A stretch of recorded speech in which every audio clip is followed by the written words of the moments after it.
Assalamualaikum warahmatullahi wabarakatuh, para book lover, sobat YouTube semua, dan sanak sabertaan.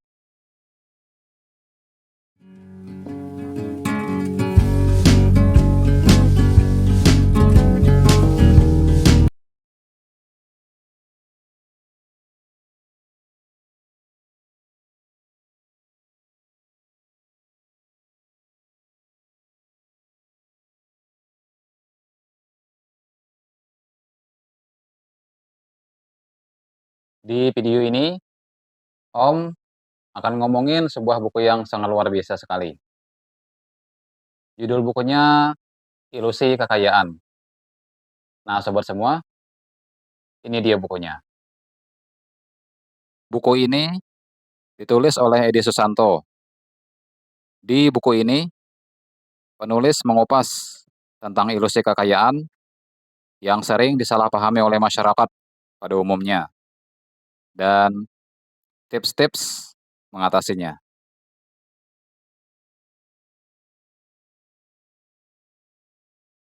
Ketika kita ngomongin orang kaya, yang sering kita jadikan objek penilaian adalah penampilan. Misalnya rumah mewah, mobil mahal, pakaian bermerek.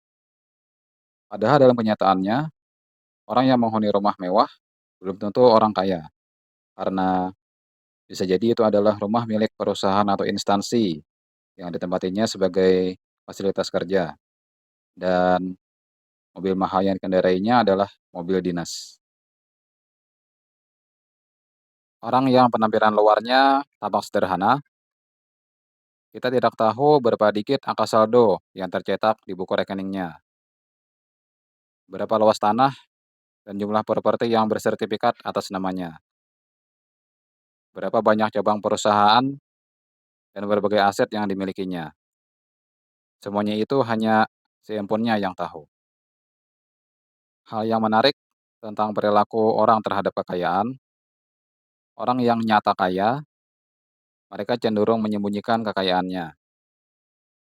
Mereka suka tampil sederhana. Yang mereka kejar bukanlah status sosial yang tinggi. Orang tahu atau tidak mereka kaya, itu tidaklah penting sama sekali. Sebaliknya, orang miskin, kelas menengah, dan orang kaya baru, mereka lebih senang memamerkan barang miliknya. Mereka inilah orang yang tampak kaya. Mereka tidak ingin dianggap miskin. Mereka senang dengan popularitas dan pujian. Mereka senang menampilkan citra kaya, seperti sering makan-makan di kafe mewah, sering healing ke tempat wisata kelas VIP, bergabung dengan klub-klub sosialita yang tanpa mereka sadari, semua bentuk aktivitas pamer tersebut memakan biaya mahal.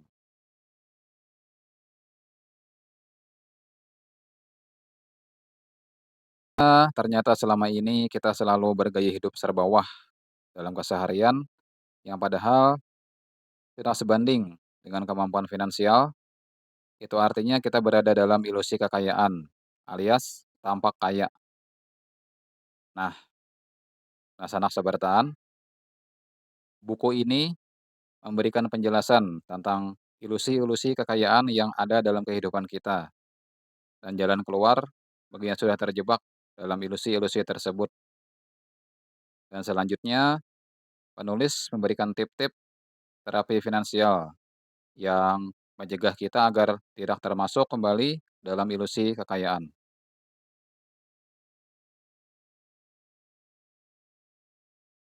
Buat semua, berapa total gaji setiap bulan Anda bekerja? Atau jika Anda adalah seorang pedagang, berapa penghasilan Anda dari usaha dagang yang ditotal selama 1 bulan? Contoh, misalkan penghasilan Anda adalah 5 juta setiap bulannya. Apakah itu menunjukkan besarnya pendapatan Anda?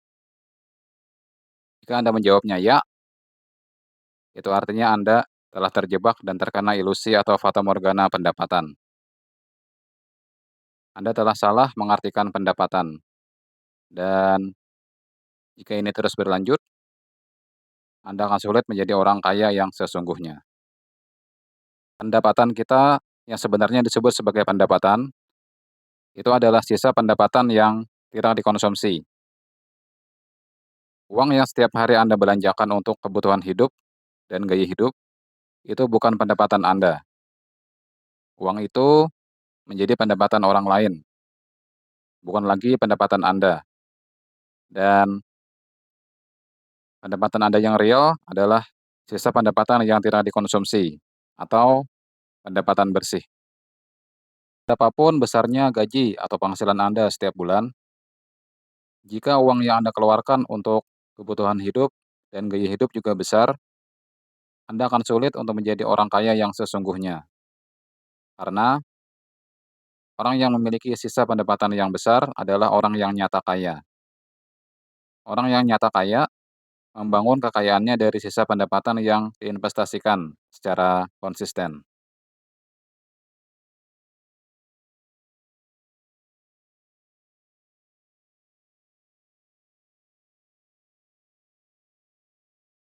Mewarisi harta benda dalam jumlah yang besar itu adalah suatu keberuntungan. Namun, jika tidak bisa mengelolanya dengan baik, itu akan berbalik menjadi kebuntungan. Nah, sobat, agar kita bisa mengelola warisan dengan baik, kita perlu memiliki mindset, kebiasaan, dan karakter yang baik. Jika kita terlahir dari keluarga miskin, itu adalah kesalahan orang tua kita. Namun, jika kita mati dalam keadaan miskin, itu adalah kesalahan diri kita sendiri. Untuk memutus mata rantai kemiskinan, yang harus kita lakukan sebagai langkah awal adalah memiliki mindset bahwa setiap orang terlahir kaya.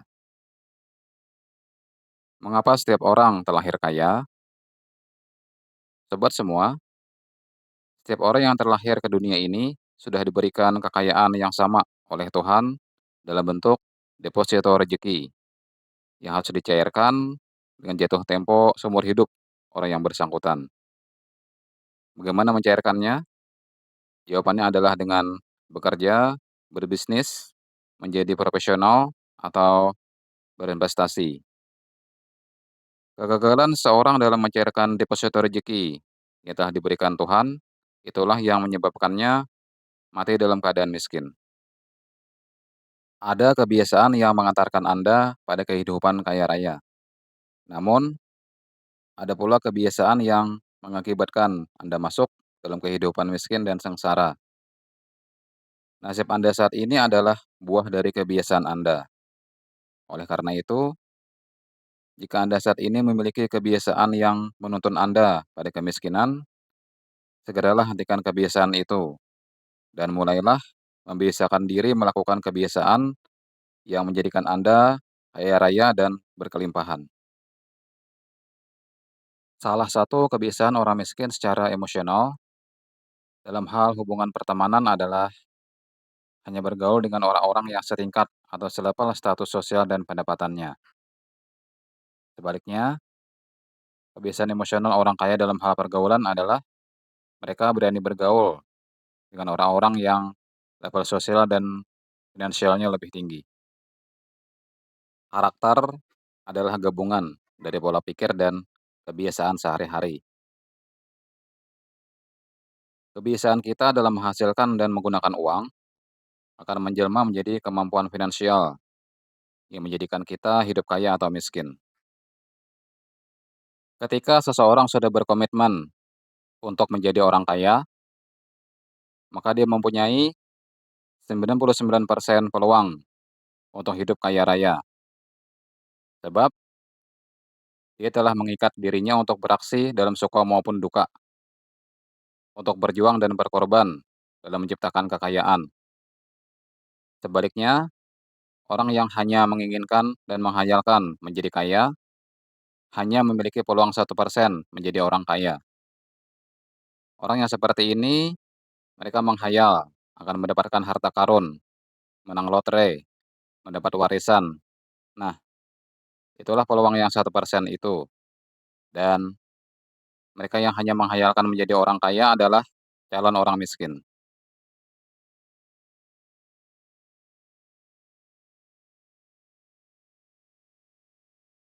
Ketika kita sudah berusia 40 tahun, namun masih sering memiliki masalah dengan keuangan, yakni kekurangan uang. Itu artinya kita telah salah dalam bergaul atau memperlakukan uang yang telah kita hasilkan.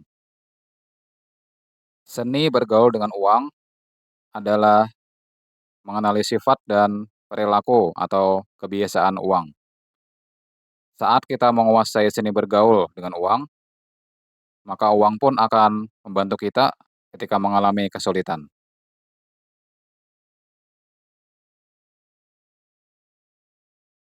Ada 4 jenis uang dan keempat jenis uang tersebut memiliki sifat dan perilaku yang tidak sama.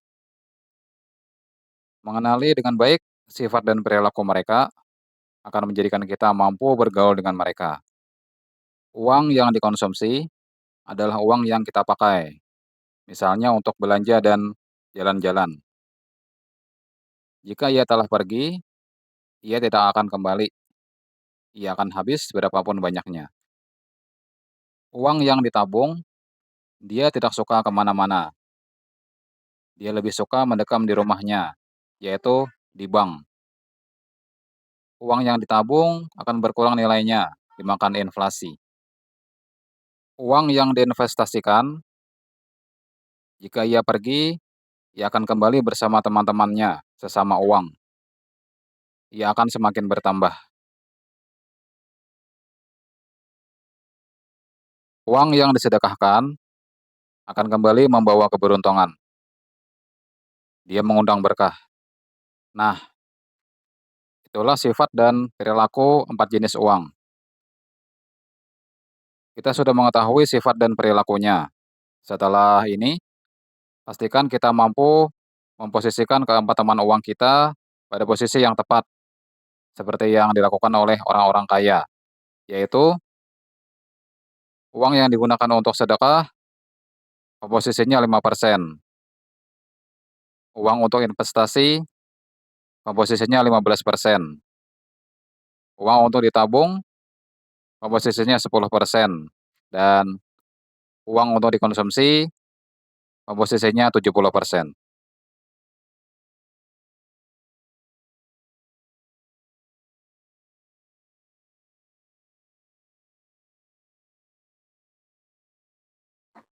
Ngopi, ngopi dulu yuk. Nah, sanak sabaratan, itulah beberapa ilusi kekayaan, berikut terapi solusi pemecahannya yang Om review di video ini. Dan bagi kalian yang ingin tahu apa saja ilusi kekayaan yang dijelaskan di buku ini, silakan baca bukunya sampai selesai ya.